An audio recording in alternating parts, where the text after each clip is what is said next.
tous et bienvenue sur la présentation de ce cours sur les nutriments. Donc c'est moi Elsa Aurivel, diététicienne, qui vais vous faire cette présentation. Donc les nutriments, vous le savez peut-être ou vous ne le savez pas encore, se différencient donc suivant leur structure, suivant leur rôle. Donc on va un petit peu dégrossir le terrain en voyant les différents types de nutriments. Donc nous avons d'un côté sur la gauche les macronutriments. Donc macro veut dire gros, donc ils vont être déjà en quantité supérieure, on va en avoir besoin dans l'organisme de manière supérieure. Et on a de l'autre côté les micronutriments. Donc là, ce sont des quantités inférieures. On parle plutôt de milligrammes, voire moins. Donc si on se penche un petit peu sur les macronutriments, on va voir que cela regroupe les protéines, les lipides et les glucides. Donc ça, on va l'étudier en détail.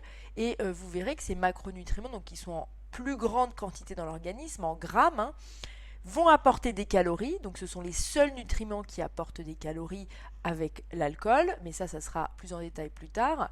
Donc les calories, ça veut dire quoi? Ça veut dire de l'énergie. Donc ce sont ces nutriments-là qui vont nous apporter l'énergie dont on a besoin. Alors, ils ont des structures différentes.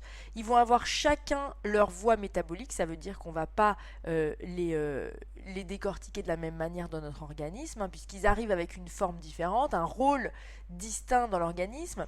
Donc, par exemple, les protéines, qui vont, elles, être plutôt sous forme linéaire, donc des longues chaînes linéaires, pour donner un exemple, vont apporter 4 calories pour 1 gramme. Donc à chaque fois qu'on va apporter 1 gramme de protéines, on aura 4 calories d'apporter.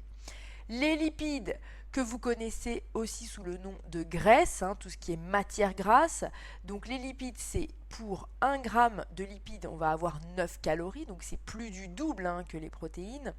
Et elles ont une structure bien différente aussi, puisque au lieu de pouvoir se mettre sous forme linéaire, elles vont devoir créer ce qu'on appelle des micelles, l'équivalent des petites gouttes d'huile dans l'eau. Quand vous mettez de l'huile dans l'eau, ça fait des petites gouttes, et elles sont obligées, ces matières grasses, de se mettre en gouttes, puisque elles ne se diluent pas.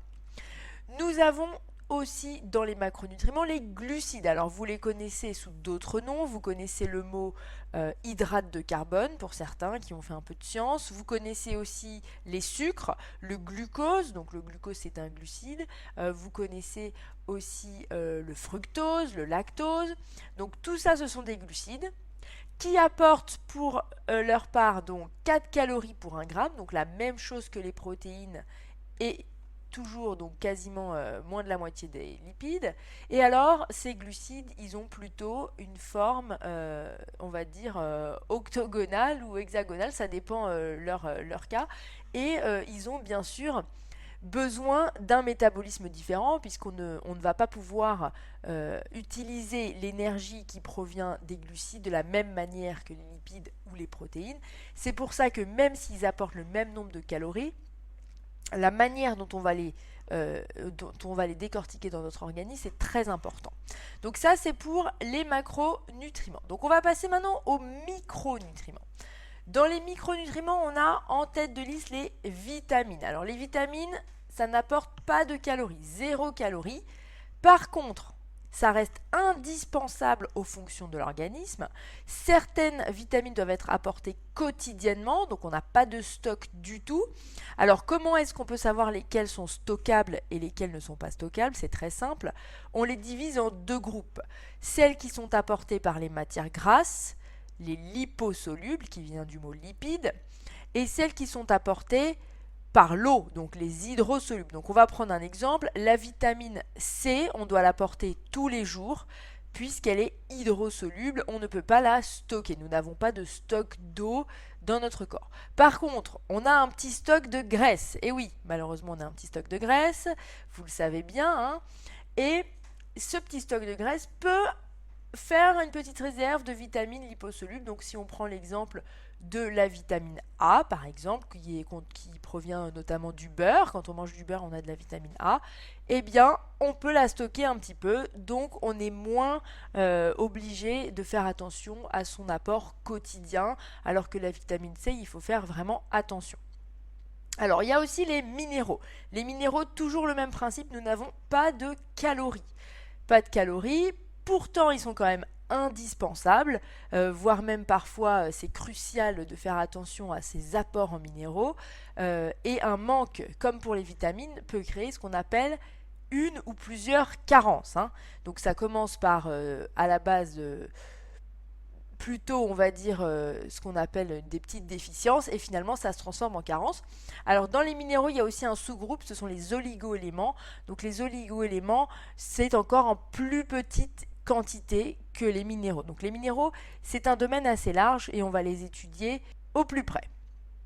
Alors nous avons aussi dans les micronutriments ce qu'on appelle les fibres. Alors les fibres, pas de calories parce qu'on ne peut pas les assimiler. C'est-à-dire que quand on consomme des fibres, elles vont être nécessaires au transit intestinal, elles vont former une petite couche sur la paroi de l'intestin. C'est une protection de la muqueuse intestinale, mais on ne peut pas les assimiler, bien qu'elles soient composées quand même pour une plus grande part de glucides au final, mais on ne peut pas les assimiler. Alors, il y a deux groupes aussi dans les fibres. Ah oui, je sais, il y a toujours des sous-groupes. Nous avons les fibres solubles et les fibres insolubles. Donc, on va avoir celles qui proviennent plutôt des fruits et légumes. Donc, par exemple, quand vous mangez des tomates, il y a des fibres qui sont plutôt solubles, c'est-à-dire qui vont bien se mélanger à l'eau, qui vont former plutôt une matière gélatineuse. Et on a de l'autre côté les fibres insolubles. Alors pour vous donner un exemple, c'est plutôt les fibres contenues dans le pain complet, le riz, les céréales. Tout ça, ça va être des fibres qui sont beaucoup plus dures, beaucoup plus solides et qui vont avoir un rôle un peu différent dans notre organisme. Et il faut avoir toujours une proportion particulière de fibres solubles et de fibres insolubles. Et ça, c'est important de bien le comprendre. Donc voilà pour notre présentation des cours sur les nutriments. Donc on verra bien en détail ensemble plus tard. Donc si vous souhaitez suivre ces cours, vous pouvez les retrouver sur le site elsaorivelnutrition.com. Donc ils sont en création en ce moment. Donc je vous conseille justement de vous inscrire à la newsletter pour être au courant du lancement des cours, ou alors vous allez sur Facebook pour justement liker la page Elsa et vous serez tenu au courant des cours. Donc voilà, merci à vous pour votre attention et à très bientôt.